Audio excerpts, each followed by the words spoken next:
नमस्कार, मी नेहा. देशोन्नती डिजिटलमध्ये आपलं स्वागत आहे. मित्रांनो, 31 मे रोजी जागतिक तंबाखू विरोधी दिवस साजरा केला जातो. वेगवेगळ्या स्वरूपात सध्याची तरुण पिढी तंबाखूचे सेवन करत आहे आणि हे नक्कीच त्रासदायक ठरणार आहे. त्याचा दुष्परिणाम काय होतोय याबाबत जाणून घेऊया. तंबाखूच्या सेवनाने जगात दरवर्षी 80 लाखापेक्षा जास्त मृत्यू होतात. भारतातील हे संकट तर भीषण आहेच. भारतात तंबाखू गुटख्याच्या सेवनाने झालेल्या आजारामुळे दररोज किमान 3699 नागरिकांचा मृत्यू होतो. तरीही गल्लोगल्लीत गुटखा विकलाच जातो. युवा पिढीचं पण काय? समाजातील एक मोठा घटक गुटखा तंबाखूच्या आहारी गेल्याने हे आरोग्य संकट दिवसांदिवस वाढत गंभीर झाले आहे. गुटखा तसेच तंबाखूच्या सेवनाने तोंडाच्या कर्करोगासह विविध आजारांना निमंत्रण मिळते. जगात 130 कोटी नागरिक तंबाखूचे सेवन करतात. भारतात 27 कोटी नागरिक कोणत्या ना कोणत्या स्वरूपात तंबाखूचे सेवन करतात.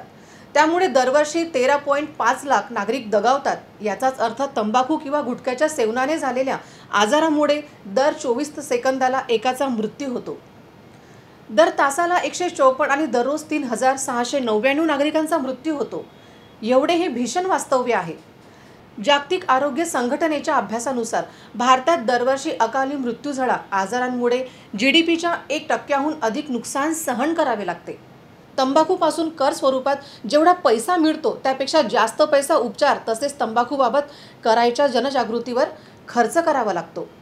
2017 ते 2018 दरम्यान झालेल्या अभ्यासातून तंबाखूमुळे होणारे आजार, मृत्यू, त्यामुळे भारतीय अर्थव्यवस्थेला 1.77 लाख कोटींचे नुकसान सहन करावे लागले.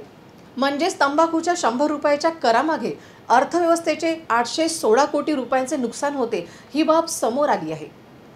अन्न औषध प्रशासनाने मागील 2 वर्षात गुटखा, पान मसाला, तंबाखूजन्य पदार्थाबाबत झालेल्या कारवाईत जप्त केलेल्या गुटख्यांची किंमत 61 कोटी रुपये आहे.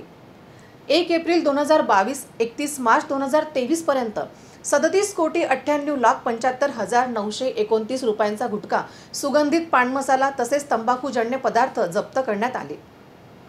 एप्रिल 2023 ते 29 एप्रिल 2024 पर्यंत 23 कोटी 44,28,908 रुपयाचा गुटखा, सुगंधित तंबाखूजन्य पदार्थ जप्त करण्यात आले.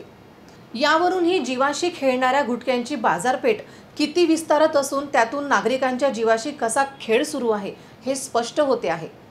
गल्लोगल्लीत गुटखा घोटण्याची दुकाने दिसू लागली आहेत.